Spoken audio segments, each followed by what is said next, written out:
వీక్షకులకు నమస్కారం. ఈరోజు మనం కల్కి 2898 AD 2024లో 27వ తారీఖు నిన్న 27వ తారీఖు రిలీజ్ అయిన ఈ చిత్రం గురించి కొంచెం చర్చించుకుందాం. ఈ చిత్రంలో ప్రభాస్, అమితాబ్ బచ్చన్, కమల్ హాసన్, దీపికా పదుకొనే, దిశా పటాని వారు నటించగా వీరందరూ కనిపించారు. నాగ్ అశ్విన్ దర్శకత్వం వహించాడు. సంతోష్ నారాయణ గారు సంగీతం అందించారు. ఈ చిత్రంలో విశేషాల గురించి చెప్పుకుంటే, కురుక్షేత్ర యుద్ధం తర్వాత అశ్వత్థామను శ్రీకృష్ణుడు ఈ విధంగా అనగా, కలియుగంలో చివరి వరకు నీకు తగిలిన గాయాలతోనే చాలా ఇబ్బందులు పడుతూ నీ శక్తులన్నీ కోల్పోయి దుర్భరమైన బతుకుతావు అని కలిగి చెప్పి ఆయన నుదుటిపై ఉన్న ఆ రత్నాన్ని లాక్కోవడంతో ఈ చిత్రం ప్రారంభమై, అనగా అశ్వత్థామ ఏ విధంగా ఉంటాడు అని చెప్పడానికి అలా ప్రారంభమవుతుంది.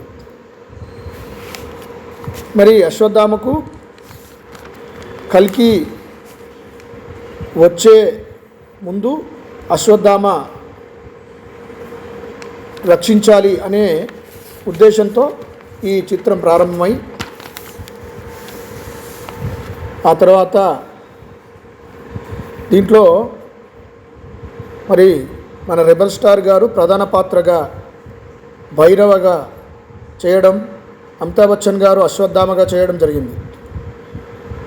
అశ్వత్థామగా అమితాబ్ బచ్చన్ గారు చాలా నటించడం అనే కాదు, జీవించారని చెప్పుకోవచ్చు.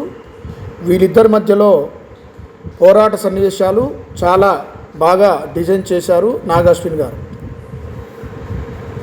ఒకానొక అంటే మొదటి నగరం చివరి నగరంగా కాశీ గురించి చెప్పబడ్డది.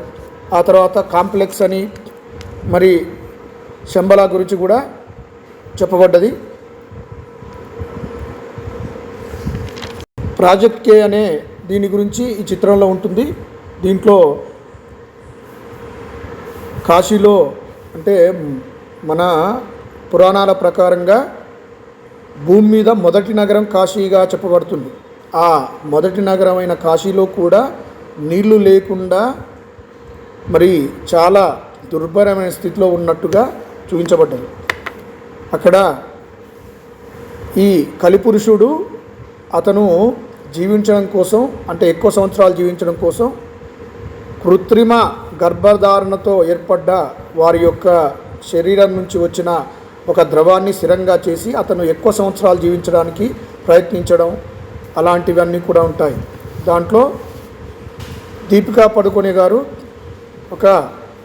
మరి ఆమెకు కూడా కృత్రిమ గర్భధారణగా ఉండి మరి ఆమె శరీరంలోంచి ఒక లిక్విడ్ను తీసి, ఆ సిరం అంటారు, ఆ సిరం తీసి ఆమెను కూడా మరణించేట్టుగా చేయాలని ప్రయత్నించేటప్పుడు ఆమె తప్పించుకోవడం జరుగుతుంది. ఆ విధంగా ఆమెను కాపాడడానికి అశ్వత్థామ వస్తాడు. ఆ తర్వాత ఆ భైరవ అనే మరి ప్రభాస్ గారు భైరవగా చేశారు కాబట్టి ఆయనకు జరిగే యుద్ధ సన్నివేశాలు చాలా ఆకర్షణీయంగా ఉంటాయి. మరి